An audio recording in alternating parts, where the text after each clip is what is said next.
100 miles. That's a long way by any stretch. I know people who wouldn't even want to drive that far in a car. So why on earth would you want to cycle 100 miles?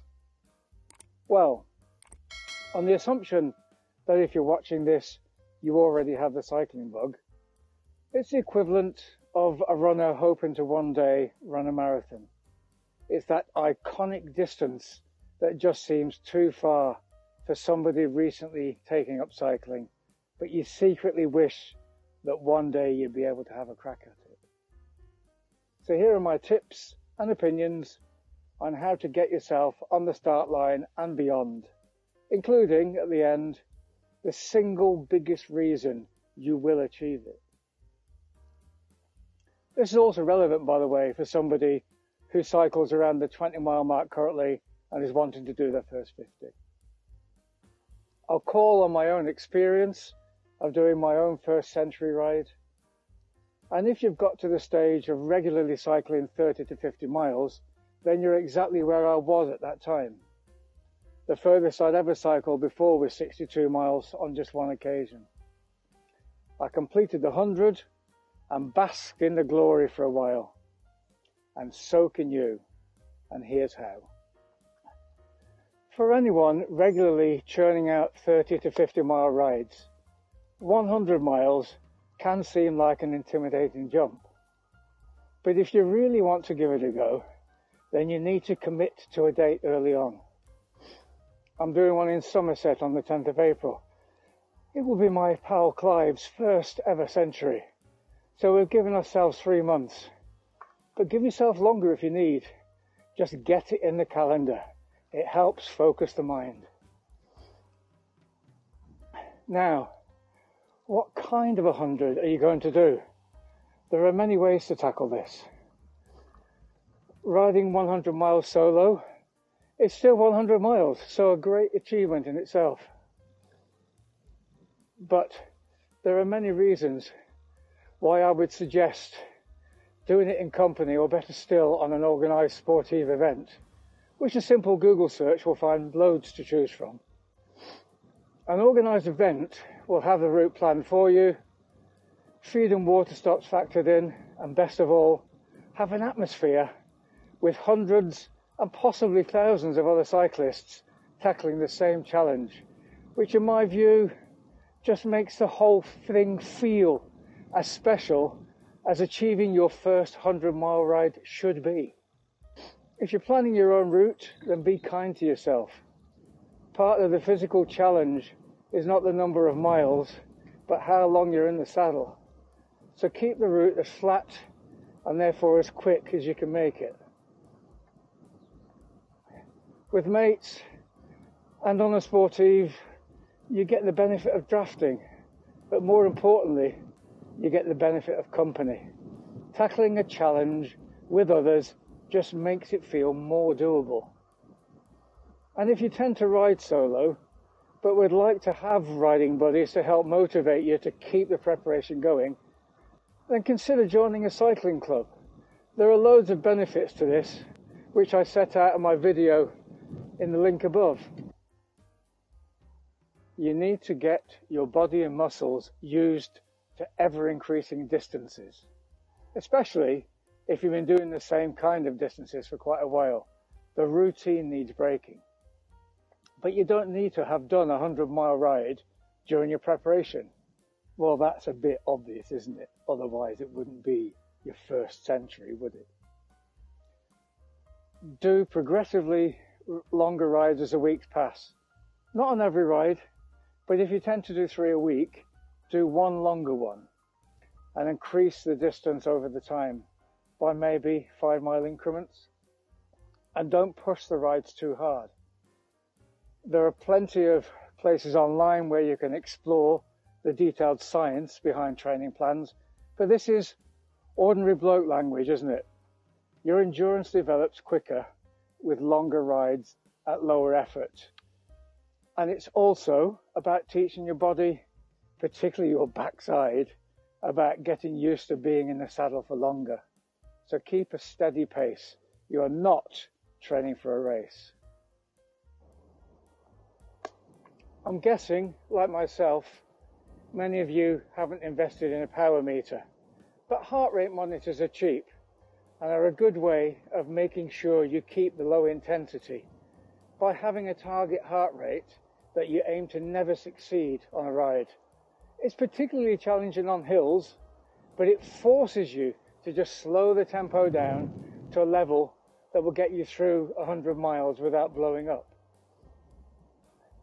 Try some higher intensity stuff on shorter rides during the week to help build strength.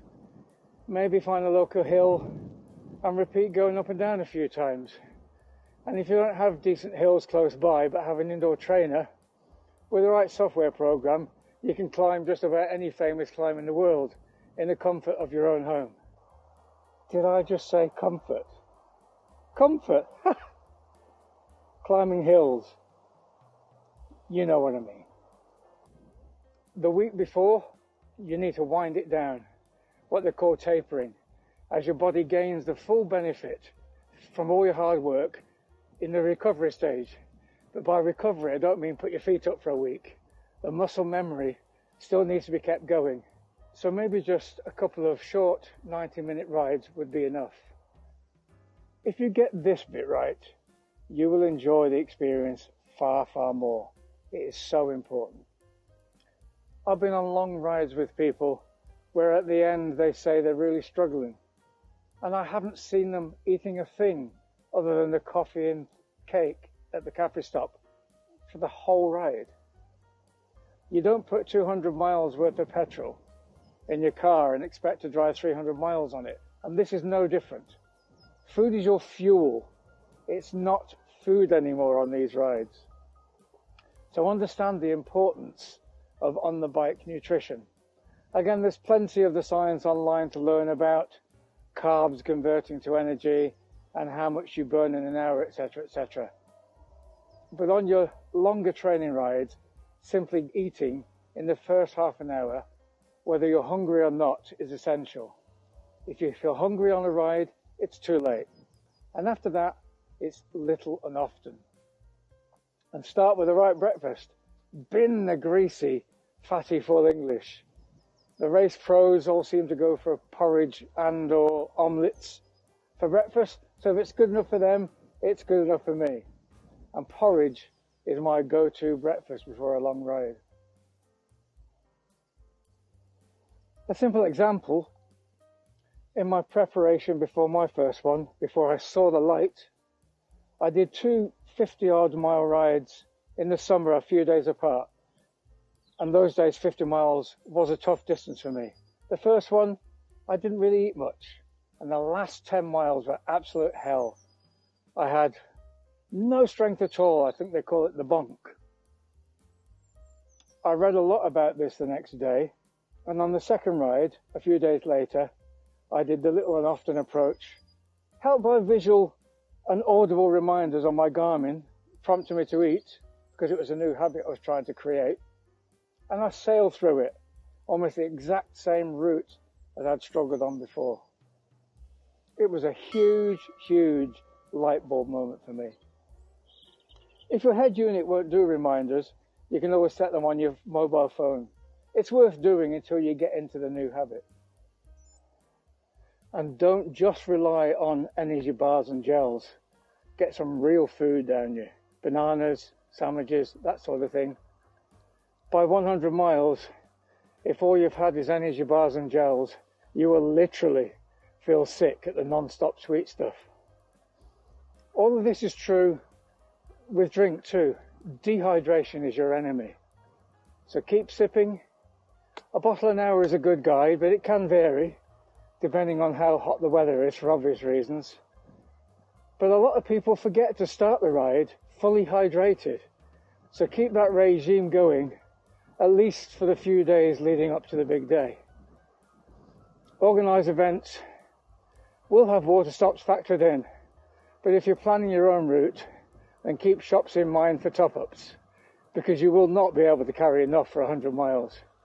One trick I learned cycling in France, by the way, is that every village seemed to have its own cemetery, and cemeteries always had an outside cold water tap for emergency supplies. This video will be long enough without me launching into details about bike maintenance and reasons for getting a bike fit. But suffice to say, just make sure the bike is in its best mechanical condition. I personally booked mine in for a service during that final week. Also, make sure that you're comfortable on it. If you're currently doing 40 to 50 mile rides and maybe towards the end you're getting a little twinge in your neck, your back or your knee or wherever, and maybe you don't think about doing anything about it because it's just the last few miles and it's gone away afterwards before you do another ride, just think about doing the same distance again with you already feeling uncomfortable, and then seek advice on your bike fit, saddle height, etc. I found myself in the last week making checklists of what to wear, what to take, what to eat. So do that if it helps.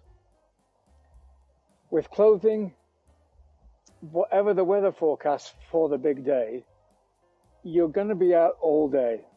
And we all know the temperature varies throughout the day. So be prepared for the change.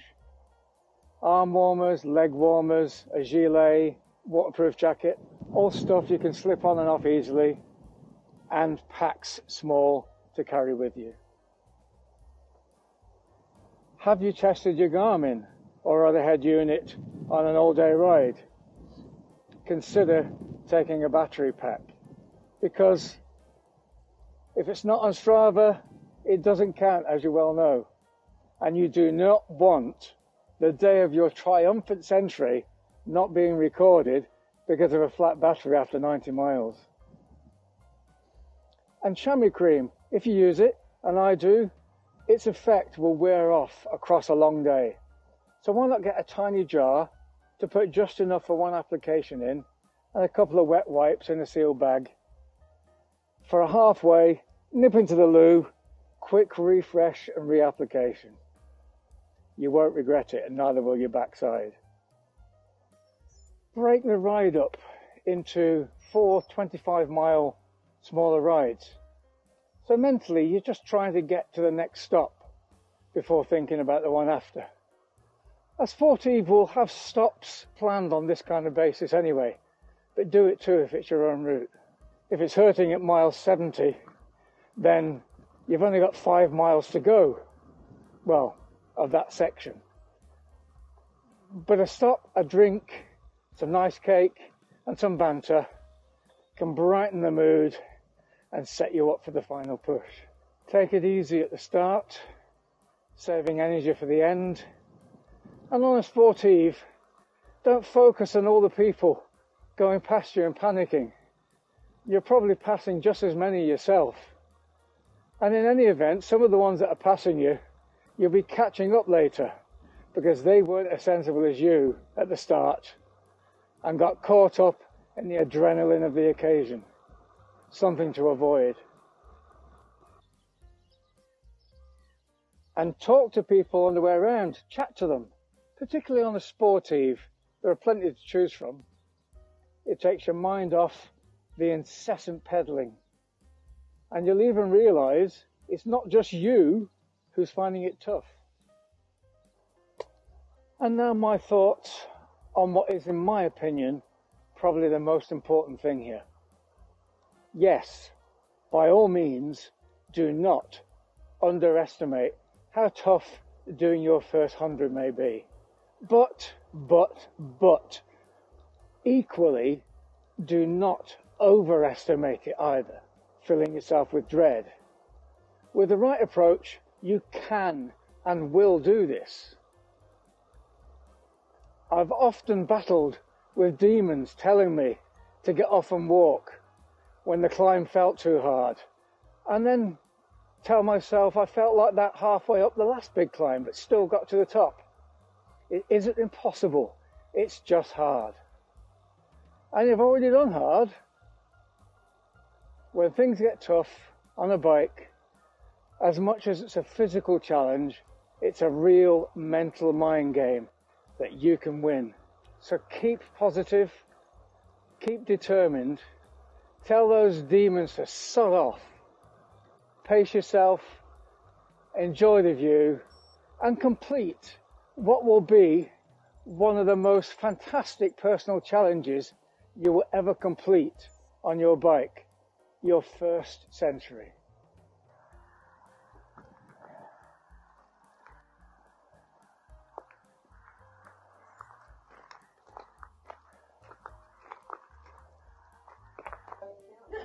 Well, I hope that's given some of you food for thought and even encourage you to give a century ride a go. For any experienced century riders watching this, if you have any tips to share, please put them in the comments below, along with what your own maiden century was like. And if all of you who are still watching would give the video a like and subscribe to the channel, it would help YouTube to recommend my video to others and help grow my fledgling channel. And I'd be really, really grateful if you did that. Anyway, keep smiling, keep eating your ECF, and happy cycling. Bye for now.